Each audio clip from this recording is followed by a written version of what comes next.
Facebook వల్ల కుటుంబ సంబంధాలు దెబ్బతినడం చూస్తూ ఉన్నాం. యువతుల్ని మోసగాళ్లు వల్లో వేసుకుంటున్న ఘటనల్ని వింటూ ఉన్నాం. ఈ వ్యసనం మన సైనికులకి కూడా అంటింది.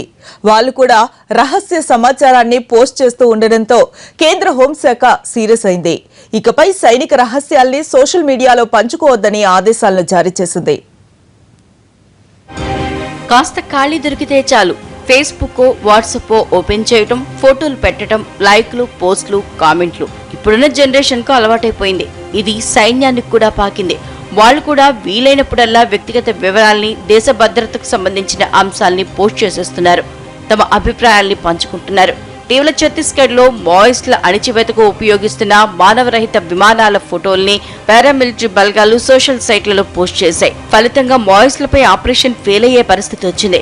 దాంతో కేంద్ర హోంశాఖ దీనిపై సీరియస్ అయింది. ఇకపై రహస్య విషయాల్ని, ఫోటోల్ని సోషల్ మీడియాలో పంచుకోవద్దని పారామిలిటరీ బలగాలకు వార్నింగ్ ఇచ్చింది.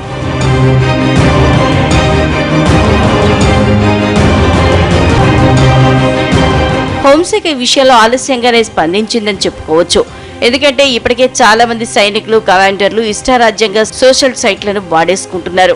పర్సనల్ ప్రైవసీ ప్రధానంగా అనేది లేకుండా అన్ని వివరాల్ని పనిచేసుకుంటున్నారు. దీనిపై గతంలోనూ హోంశాఖ దృష్టికి వచ్చినా పెద్దగా పట్టించుకోలేదు.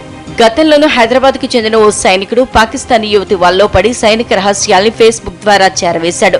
ఇలాంటి కొంపలు ములిగే పరిస్థితులు మళ్లీ తలెత్తకుండా ఉండాలి అంటేనే కఠిన చర్యలు తప్పవని ఆలస్యంగా గ్రహించిన హోంశాఖ తాజా ఆదేశాలు జారీ చేసింది.